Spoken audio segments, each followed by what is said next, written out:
Good morning my dear friends. இன்றைக்கி வந்து திருவாதிரை நோன்பு அதுக்கு செய்யக்கூடிய முக்கியமான ஒரு களி, திருவாதிரை களி எப்படி செய்கிறது அப்படின்றது தான் இந்த வீடியோவில் இப்போ பார்க்க போகிறோங்க.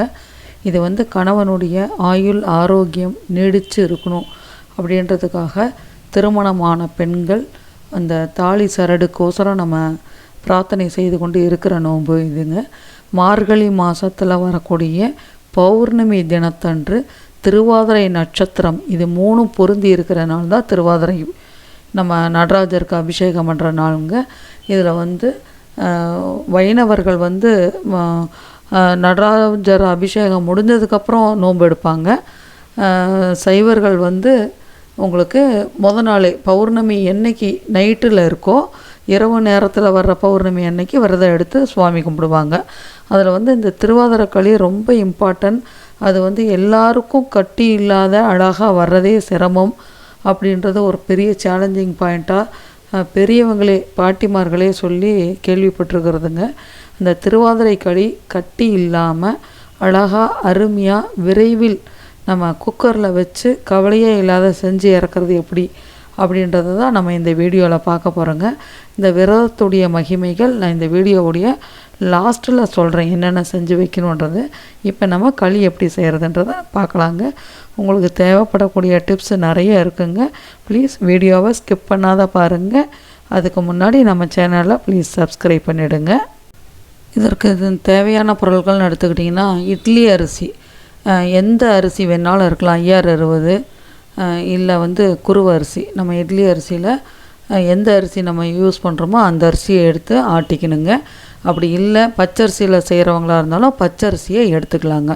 இது 1 கப்பு பச்சரிசிக்கு 1.25 கப்பு வெல்லம், 1 கப்பு பச்சரிசிக்கு எந்த கப்பில் அளக்கிறோமோ அதே கப்பில் 2 கப்பு தண்ணி. இதுதான் வந்து நாம்ஸ் ப்ரொசீஜர்.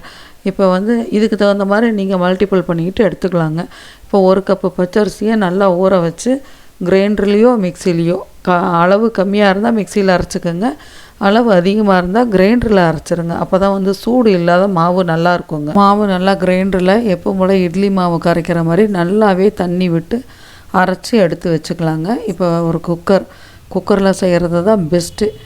குக்கரில் வந்து என்ன வெல்லம் எடுத்து வச்சுருக்கிறோமோ அதை போட்டு இப்போ 1 கப்பு வெல்லத்துக்கு 1 கப்பு அரிசிக்கு 2 கப்பு தண்ணின்னு இருக்கிறோம்.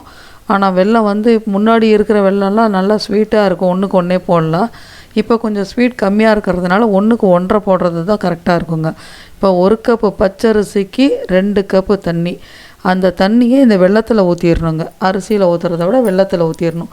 வெல்லத்தில் ஊற்றி இப்போ நல்லா பாகா ரொம்ப கம்பி பதம்லாம் கிடையாதுங்க. வெல்லம் கரைஞ்சதையும் அந்த அழுக்கு வடிகட்டுறதுக்கோசரம் நம்ம வடிகட்டியில் வடிகட்டி தனியாக எடுத்து வடிகட்டின நல்ல வெள்ளைப்பாக எடுத்து வச்சிடணுங்க. இதை ஜஸ்ட்டு வெல்லம் கரைஞ்சாலே போதும், அடுப்பை நிறுத்திட்டு நம்ம வடிகட்டிக்கலாம்.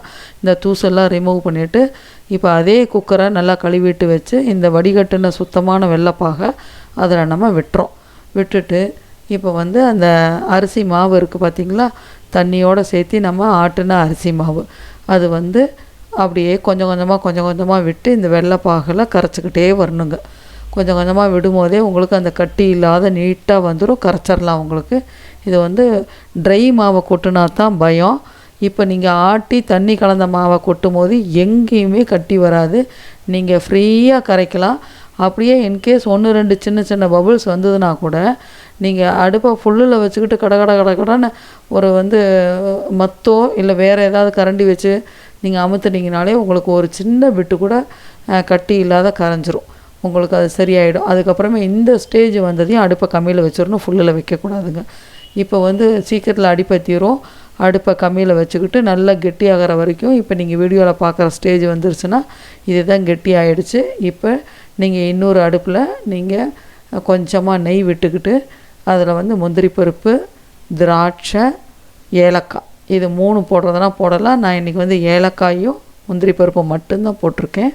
அது நல்லா செவக்க வந்ததையுமே எடுத்து இந்த நம்ம களியுடைய கலவையில் கொட்டி நல்லா மிக்ஸ் பண்ணி ஒரு 2 நிமிஷம் அடுப்பை வந்து எரிய விட்டு கலக்கி விட்டாலே போதும். அதுக்கப்புறம் அடுப்பை நிறுத்திட்டு மூடி வச்சிடலாம்.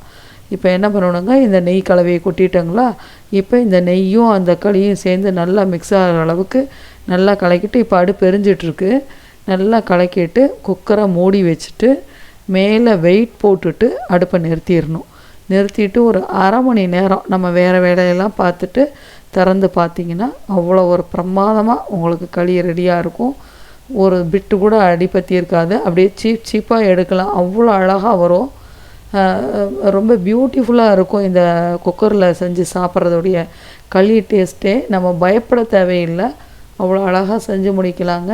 இந்த களி ப்ரொசீஜரை நீங்கள் இதை நோட் பண்ணி வச்சுக்கிட்டிங்கன்னா உங்களுக்கு ரொம்ப யூஸ்ஃபுல்லாக இருக்குங்க. இப்போ களி செஞ்சு முடிச்சாச்சுங்க. இப்போ வந்து சர்வ் பண்ண வேண்டியது மட்டும்தான் பாக்கி. இப்போ பவுலில் எடுத்து நம்ம சர்வ் பண்ணிடலாம். எடுத்துங்க. பிரசாதமாக இருந்தால் நம்ம இலையில எடுத்து வைக்கிறதுக்கு உண்டான கரெக்டான பதம் வந்துருச்சுங்க. இது வந்து அரை மணி நேரம் கழித்து திறந்தீங்கனாலே உங்களுக்கு அவ்வளோ அருமையாக இருக்கும். இந்த களியில் ஒரு பெரிய பியூட்டிஃபுல் என்னன்னாங்க, இப்போ எடுக்கிறத விட அடுத்த நாள் காலையில் நீங்கள் குக்கரை திறந்து எடுத்திங்கன்னா இன்னும் ரொம்ப அருமையாக இருக்கும் உங்களுக்கு. அவ்வளோ ஒரு பிட்டு கூட அடிப்பத்தி இருக்காது, அப்படியே சீப்பாக நீங்கள் கரண்டி போட்டு எடுக்கையில் அவ்வளோ அழகாக வரும். டேஸ்ட்டும் அடுத்த நாள் ரொம்ப அளவுக்கு அதிகமாக இருக்கும் அதோடைய ருசிங்க.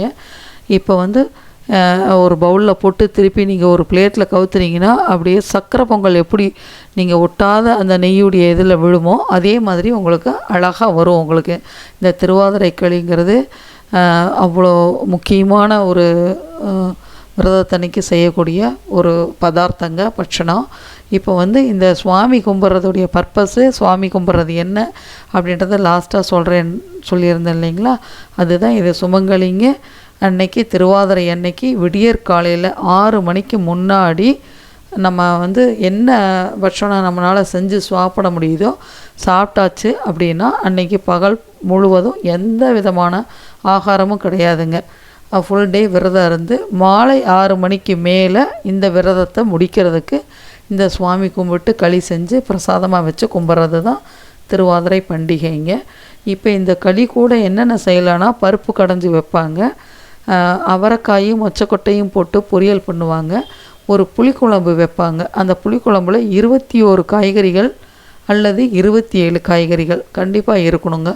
21 காயின்னு முடியணும். தமிழ் காய்கறிகள் அவரைக்காய், வெண்டைக்காய், கத்திரிக்காய், இந்த மாதிரி காயின்னு முடிகிற 21 தமிழ் காய்கறிகளும், அதுக்கப்புறம் பட்டாணி வேறு ஏதாவது இருந்ததுன்னா அது ஒரு வெங்காயம், தக்காளி இதெல்லாம் ஆட் பண்ணோன்னா 27 வர்ற மாதிரி நம்ம அந்த புளிக்குழம்பு வச்சு படையல் போட்டு அதுக்குன்னு ஒரு ஸ்பெஷல் கோலம் இருக்குங்க.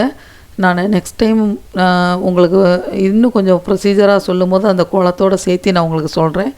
மஞ்சள் பிள்ளையார் பிடிச்சி வச்சு அந்த மஞ்சள் பிள்ளையாருக்கு வந்து 21 நூல், நம்ம வந்து தாலி சரடு நூல் குட்டி குட்டியாக இருக்கிற நூல் கயிறு இருக்கும் இல்லைங்களா, அதில் 21 நூல் ஒன்றா வச்சு மஞ்சள் தடவி அந்த பிள்ளையாருக்கு போட்டு நம்ம சுவாமி படையலில் எல்லாமே செஞ்சது அத்தனையும் வச்சு இந்த களியும் வச்சு எல்லா சாதம், பருப்பு, புளிக்குழம்பு, பொரியல் எல்லாத்தையும் வச்சு நம்ம சுவாமிக்கு சாமி கும்பிட்டு முடிச்சுட்டுங்க. அதுக்கப்புறமே அந்த கயிறு எடுத்து கல்யாணம் ஆனவங்க கழுத்தில் 2 கயிறு கட்டிக்குவாங்க, கல்யாணம் ஆகாதவங்க கையில் கட்டிக்கிறதுங்க. இந்த திருவாதிரை பண்டிகை அப்படின்றது எந்த விதமான தோஷம் தீட்டு எதுவாக இருந்தாலும் இதை வந்து பண்டிகையை நிறுத்தக்கூடாது. சுவாமி நைவேத்தியம் காமிச்சு சாப்பிட்டே ஆகணும், இந்த பூஜையை செய்தே ஆகணும். நடராஜருக்கு அந்த பௌர்ணமி இரவு பொழுதில் வரக்கூடிய அந்த பௌர்ணமி அன்னைக்கு திருவாதிரை நட்சத்திரம் சேர்ந்து வரக்கூடிய நாளில் இந்த பூஜையை முடித்து விரதத்தை முடிக்கிறது வழக்கங்க. இதுதான் மிகச்சிறப்பான ஒரு சைவர்களின் ஒரு பண்டிகை அப்படின்னா இந்த திருவாதிரை நோன்பு. மார்கழி மாதத்தில் எப்படின்னா வந்து கரெக்டாக ஒரு வாரம் ராப்பத்து பகல் 10ன்னு வரும் உங்களுக்கு.